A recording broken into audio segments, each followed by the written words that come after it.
ആലപ്പുഴ കരുവാറ്റയിലെ വയോധികന്റെ കൊലപാതകം കരുതിക്കൂട്ടിയുള്ളതെന്ന് പോലീസ്. 13-കാരിയാണ് മുഖ്യ ആസൂത്രക. കൊലപാതക പദ്ധതി ആസൂത്രണം ചെയ്തത് പെൺകുട്ടിയാണ്. സ്വർണം, പണം എന്നിവയെ പറ്റി മറ്റ് പ്രതികൾക്ക് കൃത്യമായ വിവരം നൽകി. കൊലപാതകത്തിന് മുൻപ് കൈകാലുകൾ ബന്ധിച്ചതുൾപ്പെടെ പ്രൊഫഷണൽ രീതിയിലാണ് എന്നും പിടിക്കപ്പെട്ട കുട്ടികളെല്ലാം ലഹരി ഉപയോഗിക്കുന്നവരാണെന്നും പോലീസ് പറയുന്നു. ഇന്നലെയാണ് വീടിനുള്ളിൽ കൈകാൽ ബന്ധിച്ച നിലയിൽ കരുവാറ്റ സ്വദേശി ശിവൻകുട്ടിയുടെ മൃതദേഹം കിട്ടിയത്. നാടിനെ ആകെ ഞെട്ടിച്ച കൊലപാതകം നടന്ന സ്ഥലമാണ് ഇത്. കരുവാറ്റയിലാണ് ഉള്ളത്. ഈ വീട്, നമ്മൾ ഈ ദൃശ്യങ്ങൾ കാണുന്ന വീടാണ് ഇത്തരത്തിൽ കഴിഞ്ഞ ദിവസം അദ്ദേഹത്തിൻ്റെ മരണത്തിലേക്ക്, ശിവൻകുട്ടിയുടെ മരണത്തിലേക്ക് നയിച്ച ഒരു സംഭവങ്ങൾക്ക് ഇടയായ സ്ഥലം.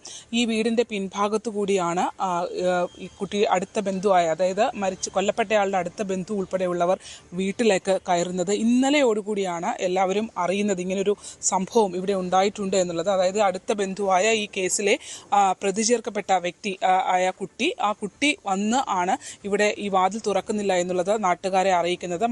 മറ്റൊരു സുഹൃത്തിനോടൊപ്പമാണ് കുട്ടി ഇവിടേക്ക് എത്തിയത്. വിളിച്ചിട്ട് വാതിൽ തുറക്കുന്നില്ല എന്ന് തൊട്ടടുത്തുള്ള വീട്ടുകാരെ ഉൾപ്പെടെ അറിയിക്കുകയായിരുന്നു. ഈ കുട്ടി, അതായത് ഈ കേസിൽ ഉൾപ്പെട്ടിട്ടുള്ള ഈ 14 വയസ്സുകാരിയുടെ ഏറ്റവും അടുത്ത ബന്ധുവാണ് ഇതിനകത്ത് കൊല്ലപ്പെട്ടത്. തുടക്കം മുതൽ തന്നെ സംശയത്തിന് നിഴലിലായിരുന്നു ഈ പെൺകുട്ടിയുമായി ബന്ധപ്പെട്ട ആളുകളും. പോലീസ് ചോദ്യം ചെയ്തു വന്ന ഏറ്റവും ഒടുവിൽ ഇന്നലെ അർദ്ധരാത്രിയോടുകൂടിയാണ് കുട്ടി ഈ വിവരം സമ്മതിക്കുന്നത്. ഇങ്ങനെ ഒരു സംഭവം നടന്നിട്ടുണ്ട് എന്നുള്ള കാര്യം സമ്മതിക്കുന്നത്. വനിതാ പോലീസുകാർ ഉൾപ്പെടെ വന്ന് ചോദ്യം ചെയ്യലിന് ശേഷമാണ് ഇത് വ്യക്തമാക്കിയിട്ടുള്ളത്. ഇവരിവിടെ എത്തിയിട്ട് വളരെ കുറച്ച് നാളുകളെ ആയിട്ടുള്ളൂ. നമ്മൾ ദൃശ്യങ്ങൾ കാണുന്നത് പോലെ 2 വീടുകളുടെ കൺസ്ട്രക്ഷൻ ഇവിടെ നടക്കുന്നുണ്ട്. കൊല്ലപ്പെട്ട ആൾക്ക് 2 പെൺമക്കളാണുള്ളത്. ഈ 2 പെൺമക്കളിൽ ഒരാളുടെ വീടിൻ്റെ 2 പേർക്കും ഇവിടെ അടുത്തടുത്തായാണ് വീട്. ഈ വീട് പണിയൊക്കെ ആയിട്ട് ബന്ധപ്പെട്ടാണ് അദ്ദേഹം ഇവിടേക്ക് എത്തിയത് എന്നുള്ളതാണ്. അപ്പോൾ ആ കോഴിക്ക് തീറ്റ കൊടുക്കാൻ ഞാൻ അങ്ങോട്ട് പോകുമ്പോൾ ഈ കുട്ടി ഇങ്ങോട്ട് വരുന്നു. അപ്പോൾ ഞാൻ ചോദിച്ചു, നിൻ്റെ അമ്മ പ്രസവിച്ചോന്ന് ചോദിച്ചു. ഇല്ല, ഇങ്ങനെ ഞെട്ടിച്ചോണ്ട് പറഞ്ഞ് അവളങ്ങ് വെട്ടി തിരിഞ്ഞ് പോവുകയായിരുന്നു. പിന്നെ അപ്പോൾ ഞാൻ ഇവിടെ നമ്മളോട് വല്ല മുടക്കം കൊണ്ടായിരുന്നു, അല്ലെങ്കിൽ വീട്ടിൽ വല്ല ടെൻഷനുള്ള കാര്യം കൊണ്ടായിരിക്കും അങ്ങനെ പറഞ്ഞത്. പിന്നെ മൈൻഡ് ചെയ്തു. ഞാൻ പിന്നെ കോഴി കൊടുത്തിട്ടപ്പം അളിയൻ്റെ മോൻ ജോഷിലാൽ SNDP സെക്രട്ടറിയാണ് ഇവിടുത്തെ. അപ്പോൾ അവൻ ഇങ്ങോട്ട് വരുന്നത് കണ്ട് അമ്മ കണ്ട, ഞാൻ ജോഷി ഇങ്ങോട്ട് വന്ന് നീ ഒന്ന് നോക്കിയത്. ഞാൻ നിനക്ക് വല്ല കാര്യത്തിൽ വന്നായിരിക്കും. അപ്പോൾ ഞാൻ അടുക്കളയിൽ പാചകം ചെയ്യാം, അമ്മയ്ക്ക് വയ്യാതെ ഞാൻ പാചകം ചെയ്യുക.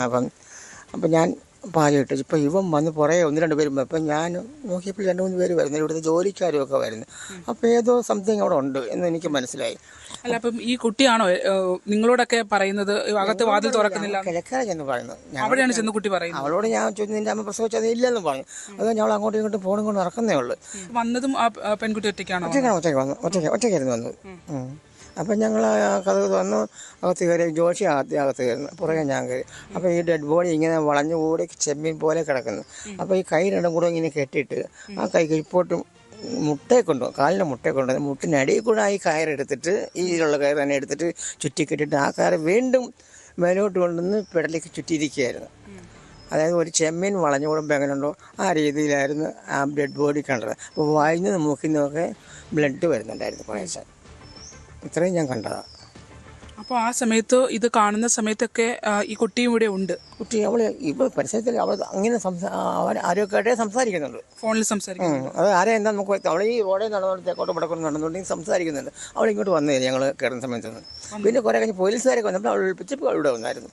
പിന്നെ കുറച്ച് നേരം ഇതിനകത്ത് ഞങ്ങളുടെ വീട്ടിൽ കയറുന്ന പോലീസ് ഓഫീസേഴ്സൊക്കെ സംസാരിച്ച് സ്റ്റേറ്റ്മെൻറ്റൊക്കെ മേടിച്ച് അവളെല്ലാത്തും ചോദിക്കുന്നതിനൊക്കെ ശരിയായ ഉത്തരവൊക്കെ പറയുന്നല്ലോ. ഒന്നിനും മറുപടി ഇല്ലാതില്ല. ഒരു പരിഭ്രമമോ കാര്യങ്ങളോ ഒന്നുമില്ലായിരുന്നു. ഒന്നും കാണുന്നില്ലായിരുന്നു. വളരെ ധൈര്യത്തിൽ എല്ലാത്തിനും ഉത്തരം കൊടുക്കുന്നു. പിന്നെ വിഷമം കാണിക്കുന്നുണ്ട്. മരിച്ചുപോയതിൻ്റെതായ ഒരു വിഷമം മുഖത്ത് നമുക്ക് കാണാം. ഇവിടെ പോലീസുകാർ നോക്കിയിട്ട് പറയുന്നത് ഇയാൾ മരിച്ചിട്ട് ഏതാണ്ട് 30 മണിക്കൂർ കഴിഞ്ഞു. അതായത് ശനിയാഴ്ച രാത്രിയിലായിരിക്കണം സംഭവിച്ചിട്ടുള്ളത്.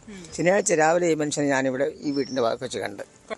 അപ്പോൾ പെണ്ണ് പറഞ്ഞായിരുന്നു, അമ്മ പോകുമ്പോഴേക്ക് 8 പോയിൻ്റ് ആഭരണം ഇവിടെ അലമാരി വെച്ചിട്ടാണ് പോയത്.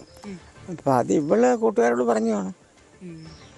അപ്പം പിന്നെ ഇവളെ വിളിപ്പിച്ച് സ്റ്റേറ്റ്മെൻ്റ് എല്ലാം സന്ധ്യ കഴിഞ്ഞ് ഇവളെ വിളിപ്പിച്ച് ഇവളെ അറസ്റ്റ് ചെയ്യാന്നുള്ളത്. അപ്പോൾ അവൾ പറഞ്ഞു എല്ലാം സമ്മതിച്ചു. അതാണ് അദ്ദേഹം പറയുന്നത്. അതായത് ഈ വീടിലേക്ക് വരുന്ന, നമ്മൾ പ്രധാന പാതയിൽ നിന്ന് കയറി വരികയാണെങ്കിൽ ഒരു ചെറിയ ഇടവഴി പോലെയുള്ള ഒരു വഴിയാണുള്ളത്. അവിടെ നിന്നാണ് വീടിൻ്റെ ഈ മുൻഭാഗത്തേക്ക് എത്തുന്നത്. പക്ഷേ അദ്ദേഹം പറയുന്നത്, അയൽവാസികൾ പറയുന്നത്, പല വഴികളിലൂടെ ഇതിനകത്തേക്ക് പ്രവേശിക്കാൻ കഴിയുന്ന സാഹചര്യം ഉണ്ട് എന്നുള്ളതാണ്. 6 മാസം മാത്രമേ ആയുള്ളൂ അദ്ദേഹം ഇവിടേക്ക് എത്തിയിട്ടുള്ളതെന്നാണ്. വീടിൻ്റെ പിൻഭാഗം തുറന്നാണ് ആളുകൾ അകത്തേക്ക് പ്രവേശിച്ചിട്ടുള്ളത്. വീടിനകത്ത് മുഴുവൻ സാധനങ്ങൾ വാരി വലിച്ച നിലയിലായിരുന്നു. അതോടൊപ്പം തന്നെ വസ്ത്രങ്ങളും അലമാരകളും അലമാരിയും ഒക്കെ തുറന്ന നിലയിൽ ഒരു മോഷണം എന്ന ഒറ്റ നോട്ടത്തിൽ തോന്നുന്ന രീതിയിൽ തന്നെ ആയിരുന്നു ഈ കാര്യങ്ങൾ ചെയ്തിരുന്നത് എന്നുള്ളതാണ്. വീട് നിർമ്മാണം ആരംഭിച്ച സമയത്താണ് ഇദ്ദേഹം, ഈ കൊല്ലപ്പെട്ട വ്യക്തി, ഇങ്ങോട്ട് എത്തുകയും ചെയ്തിട്ടുള്ളത്. എന്തായാലും അത് അതിക്രൂരമായ ഒരു കൊലപാതകം മാത്രമല്ല, കൗമാരക്കാരായ ആളുകൾ എല്ലാവരും, പ്രതികളായിട്ടുള്ള ആളുകളെല്ലാം തന്നെ കൗമാരക്കാരാണ് എന്നുള്ളതാണ്. ഇവരുടെ വീടുകളിലേക്ക് ഇന്നലെ പോലീസ് സംഘം എത്തി വീട്ടിൽ നിന്നും ഈ കുട്ടികളെ കസ്റ്റഡിയിൽ എടുക്കുന്ന സമയത്താണ് വീട്ടുകാർ പോലും അറിയുന്നത്. ആ രീതിയിലായിരുന്നു സംഭവങ്ങൾ ഇവിടെ നടന്നിട്ടുള്ളത്. തുടക്കം മുതൽ തന്നെ ഈ അടുത്ത ബന്ധുവായ പെൺകുട്ടിയുടെ പെരുമാറ്റത്തിൽ സംശയം ഉണ്ടായിരുന്നു. കേരളത്തിലെ അതായത് മുഴുവൻ പേരും കുട്ടികൾ പ്രതികളായിട്ടുള്ള ഒരു കൊലപാതകം എന്ന് പറയുന്നത് ഏറെ ആശങ്ക ഉളവാക്കുന്നതും അതോടൊപ്പം തന്നെ ഞെട്ടിക്കുന്നതുമാണ്. ആലപ്പുഴ കരുവാറ്റയിൽ നിന്നും ശരണ്യ സ്നേഹജൻ, ന്യൂസ് 18. കൂടുതൽ വാർത്തകൾക്ക് news 18 Keralam YouTube channel subscribe ചെയ്യുക.